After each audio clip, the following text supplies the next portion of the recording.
Allez, tu descends ou tu bouges pas, sinon. Qu'est-ce qu'on fait? Qu'est-ce qu'on fait avec toi? Ma réflexion depuis 10 ans, c'est comment je continue à produire. Et l'idée, c'était pas de faire un produit haut de gamme, quoi. C'était un produit de consommation courante.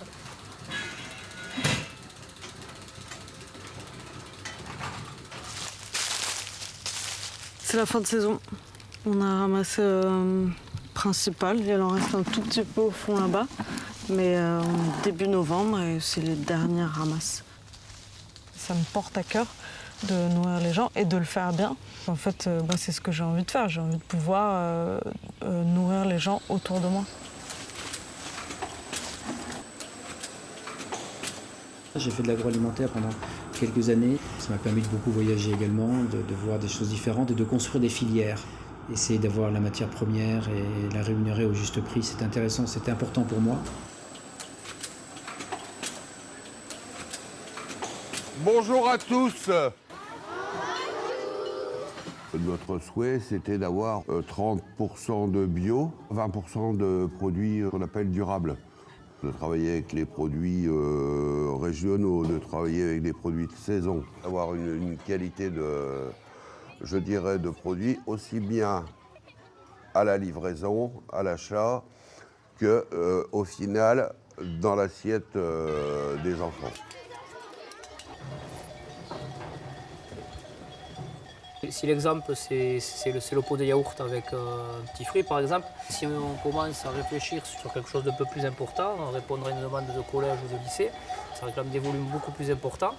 À l'échelle de l'éleveur, je ne suis pas sûr que ce soit possible d'y répondre. Donc ça suppose une organisation de la filière. L'Ariège est une terre d'élevage, mais il y a du lait de brebis qui existe, mais ce sont des structures qui transforment par eux-mêmes.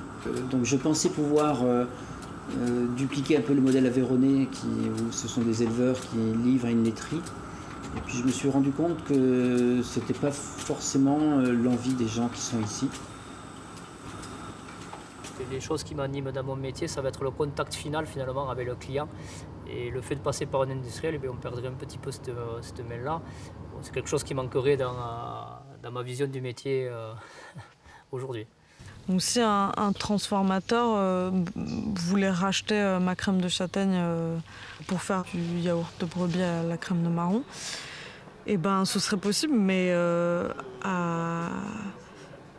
faut qu'il soit d'accord pour avoir des petites quantités.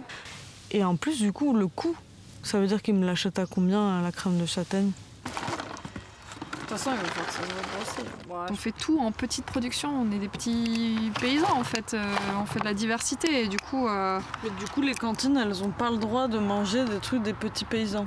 C'est pas qu'elles n'ont pas le droit, c'est qu'on n'a pas la quantité nécessaire pour fournir en fait des grosses... Ou alors, les collectivités quoi. Et je pense que c'est là la question de se réunir et d'essayer de penser en tant que paysans producteurs, penser l'alimentation des cantines de nos enfants et autres d'ailleurs collectivement.